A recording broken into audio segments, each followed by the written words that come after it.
تو اب عموماً ہوتا ہے کہ آدمی قرضدار بھی ہو جائے تو قرض کی ادائیگی کے لیے کیا کرے، ٹھیک ہے؟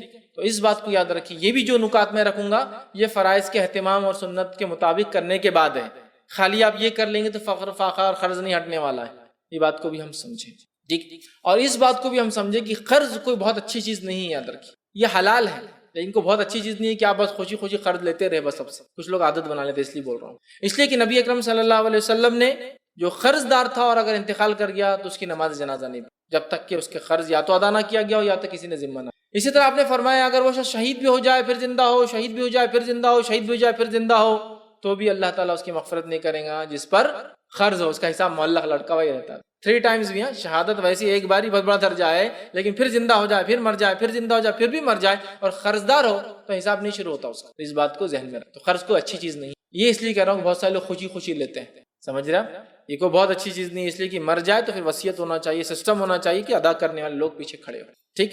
لیکن حلال ہے، لیا جا سکتا ہے، چونکہ دنیا میں کچھ لوگ مالدار ہے کچھ لوگ غریب ہے، غربت کچھ کی یہ ہے کہ بغیر قرض کے معاملہ چلتا نہیں ہے، تو لہٰذا بالکل لے سکتے ہیں، میں یہ نہیں کہہ رہا ہوں، لیکن کوئی پسندیدہ چیز نہیں ہے۔ ایسا لوگ ہوتے ہیں نا سب کچھ ہونے کے بعد بھی لے لو نا قرض ادا کر دیں گے، ایکسٹرا کاموں کے لیے لے رہے، اپنے جس کو کہیں گے لگژری کے لیے لے رہے، ضرورت کے لیے لگژری، ایک اچھی زندگی کے لیے لے رہے ہیں، جبکہ بنیادی زندگی کے لیے لینا چاہیے، اس لیے کہ مر جاؤں تو بڑا مسئلہ ہے نا اس کے اندر، یہ نہیں سمجھتے ہم لوگ۔ تو بہرحال آئیے اب اگر میرے پہ قرض ہو تو میں کیا کروں؟ علی بن ابی طالب رضی اللہ عنہ سے جو ہے ایک روایت ہے اور یہ روایت جامع ترمذی میں ہے۔ روایت اس طرح سے مروی ہے کہ ایک مکاتب غلام نے ان کے پاس آیا اور عرض کیا، ایک غلام جس نے مکاتب بولے تو یہ وہ غلام تھا جس نے اپنے مالک سے ایک کانٹریکٹ بنا لیا تھا کہ اگر میں آپ کو اتنے، میری کیا قیمت لگاتے ہو آپ؟ تو مالک بولتا ہے سمجھ لیجیے تیری قیمت ہے 50 دینار، تو وہ کہتا تھا اگر 50 دینار میں ہی لا کے دے دوں آپ کو کما کے الگ سے تو آپ مجھے آزاد کر دو گے؟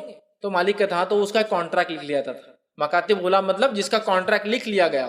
اب یہ غلام کیا کرتے تھے، اپنے مالک کے کام کے بعد ان سے پرمیشن سے ایکسٹرا ٹائم لیتے تھے اور خوب محنت مشقت کرتے تھے جا کے مارکیٹ میں، اور اتنا پیسہ جمع کرنے کی کوشش کرتے جس سے اپنے آپ کو آزاد کر۔ تو مکاتب غلام تھے، مطلب جس نے کانٹریکٹ کر لیا تھا اپنے آقا سے کہ میں کب چھوٹوں گا اگر اتنا دوں، اب وہ محنت کر رہے اس کے آئے اور کہا کہ میں اپنی مکاتب کی رقم ادا کرنے سے عاجز آ گیا ہوں۔ مالک نے رقم تو طے کر دی، ادا ہی نہیں کر پا، اپنی آزادی نہیں لے پا رہا، تو میں عاجز آ چکا ہوں، تھک چکا ہوں اس سے، ٹھیک ہے، عاجز آ گیا ہوں، لہٰذا میری مدد کی جائے، آپ میری مدد کیجیے۔ حضرت علی سے وہ کہنے لگا رضی اللہ عنہ، علی رضی اللہ عنہ نے جو ہے فرمایا کیا میں آپ کو وہ کلمات نہ سکھاؤں جو مجھے رسول اکرم صلی اللہ علیہ وسلم نے سکھائے تھے؟ آپ پر ایک بڑے پہاڑ کے برابر بھی قرض اگر ہوں گا تو اللہ تعالیٰ اسے دور کر دیں گے، ایک بڑے پہاڑ کے برابر بھی قرض ہوں گا تو اللہ تعالیٰ تجھ سے یہ قرض دور کر دیں۔ کیا یہ دعا نہ بتا دوں؟ انہوں نے کہا ارے بالکل، یہ دعا تو آپ بتا دیجئے۔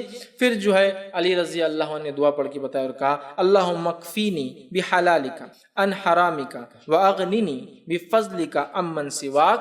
یہ دعا سکھائے جس کا ترجمہ ہے اے اللہ اپنے حلال رزق سے میری تمام ضرورتیں پوری کر دیجیے اور مجھے حرام سے بچا لیجیے، اور اپنے فضل سے مجھے اپنی ذات کے سوا ہر ایک سے بے نیاز کر دیجیے۔ بس اللہ میں تیرا محتاج رہوں اور دنیا میں کسی کا نہ رہو، مجھے بے نیاز کر دیجیے۔ تو اگر ایک پہاڑ کے وزن کے برابر بھی قرض ہوگا نا آپ پر تو اتار دیں گا۔ وہ غلام خوشی خوشی جو ہے چلے گئے، مطلب آئے تھے مدد مانگنے، لیکن آپ سمجھ کے کوشش وہ کر رہے تھے، ہاں پھر میں کہہ رہا ہوں کوشش وہ کر رہے تھے اور دعا ساتھ میں آئی ہے۔ میں اس لیے کہہ رہا ہوں کہ بس دعا میں لگ جائیں گے اور کوششیں چھوڑ دیں گے ہم لوگ۔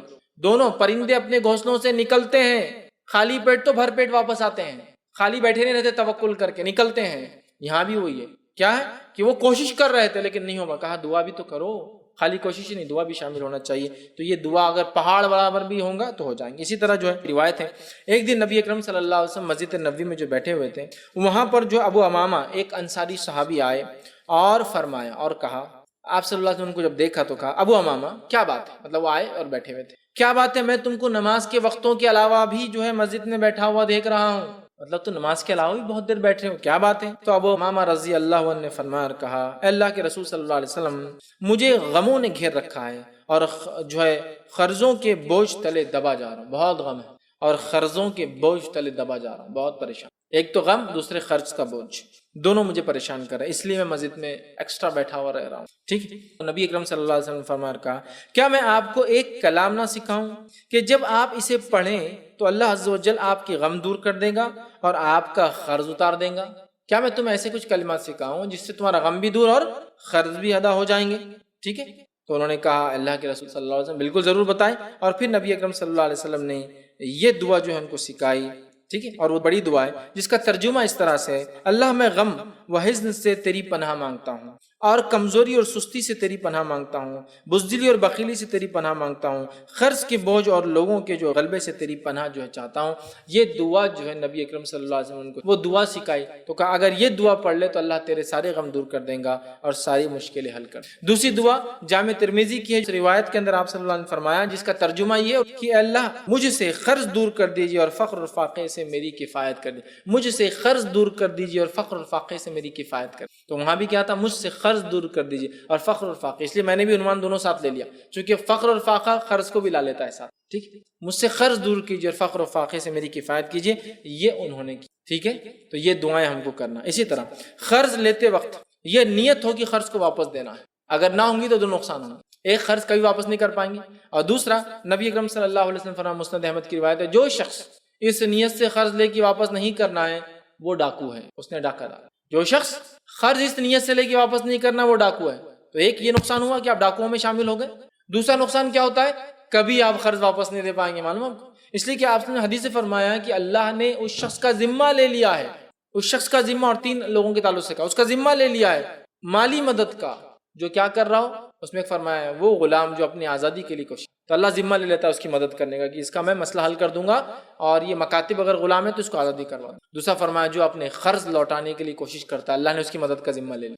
قرض لوٹانے کی کوشش کرنے والے کی مدد کا ذمہ اللہ نے لے لیا ہے.